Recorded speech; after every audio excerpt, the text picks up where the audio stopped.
বাংলাদেশের বিপক্ষে ৩ ম্যাচের টি-টোয়েন্টি সিরিজের জন্য ১৭ জনের দল ঘোষণা করেছে শ্রীলঙ্কা ক্রিকেট এসএলসি। দলে ফিরেছেন সাবেক অধিনায়ক দাসুন সানাকা ও অলরাউন্ডার চামিকা করুনারত্নে।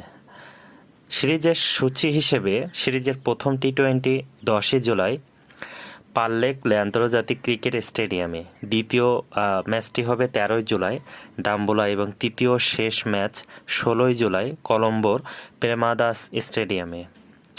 ১ বছর পর জাতীয় দলে ফিরছেন দাসুন সানাকা। সর্বশেষ তিনি খেলেছিলেন ২০২৪ সালের জুলাই মাসে। তার সঙ্গে বিতর্কিত ক্রিকেটার চামিকা করুনারত্নে ও দলে ফিরেছেন। এই সিরিজে দলকে নেতৃত্ব দেবেন চারিত আসালাঙ্কা।